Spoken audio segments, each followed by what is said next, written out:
So in this video I'm going to show you the most complicated kind of projectile problem, which is a projectile that's launched from some elevation. So we first started learning about horizontal projectiles where we treated them like dropping problems, right? So they had an x component like this where there was zero acceleration, and then the y component, and we could treat them just like they were dropping straight to the ground to find time. Then we started looking at angled projectiles in which we had to deal with something being launched from the ground at an angle. And in that case, again, we had the horizontal velocity that was constant, and then we treated the up and down motion like we were throwing a ball in the air. So the last thing that we're going to do is we're going to look at a projectile that's launched at an angle from some sort of elevation. So this is going to be similar to the helicopter problem that you had in your classwork where it has some initial positive velocity, and we're still going to treat the horizontal direction like it's constant velocity, which it is. However, we will have to use a quadratic most likely to deal with the fact that there's some initial velocity in the y direction. So just like in every other projectile problem that we've done so far, you always start by doing finding the components of your vector. So let's just go ahead and label some different things about this problem. Let's say we're trying to launch something at an angle of 37 degrees, and the initial velocity is 105 meters per second. And we're on top of a cliff that has a height of 125 meters.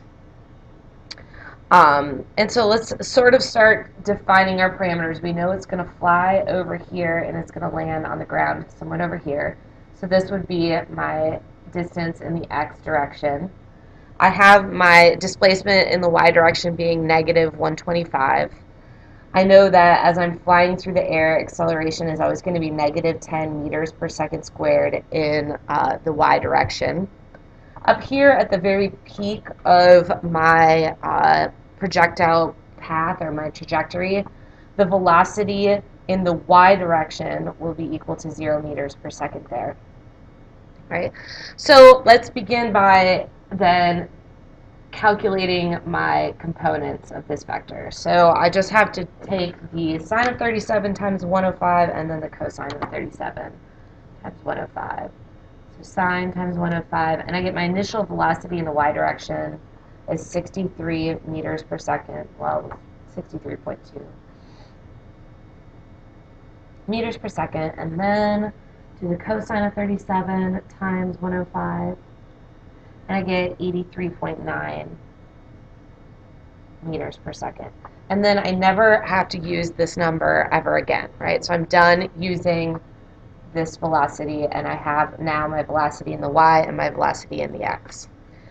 So let's answer a couple of different questions. I'm actually using this as a sample problem from the book. So let's solve for the time in the air. And then we can also solve for the distance in the x direction. Let's just do those. All right. I could also solve for maximum height, which would be dy. All right. So let's do those three different problems. So we'll do dx, dy, and time in the air. So first, time in the air. Time in the air, remember, is an up and down problem. So we're dealing with gravity in the y direction. That's what's going to cause something to accelerate.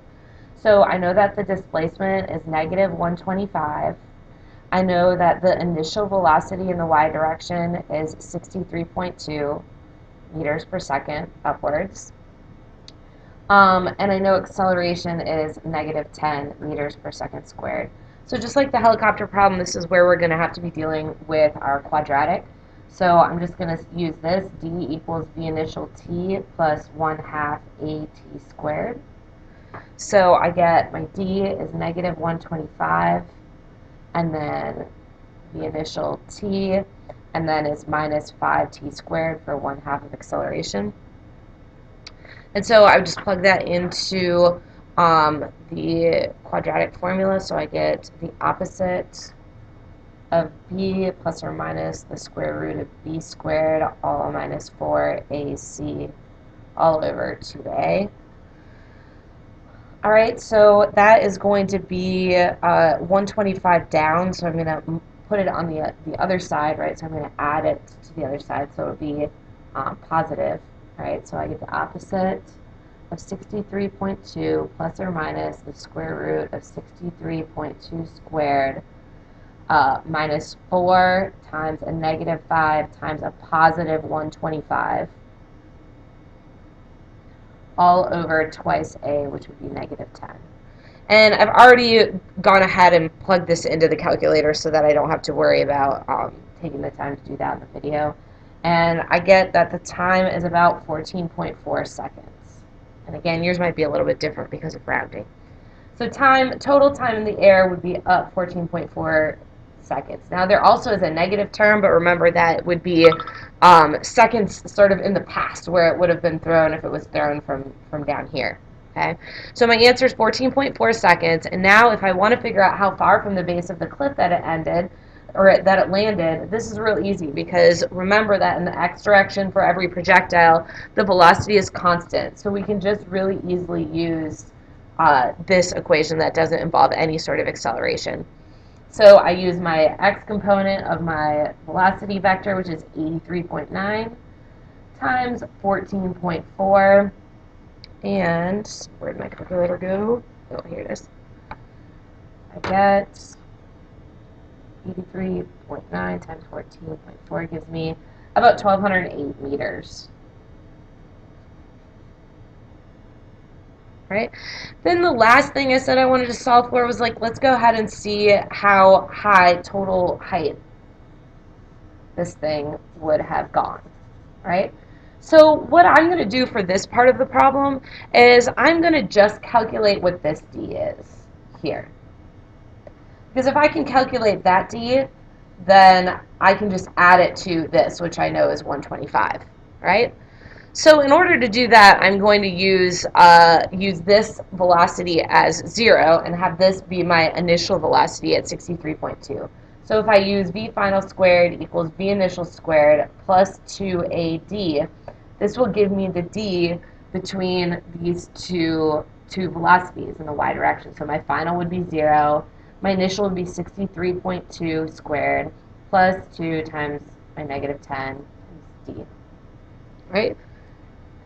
And if I solve for this, 63.2 squared, whoops, and then divided by 20. And so I get about 200 meters is what this height is going to be. Right?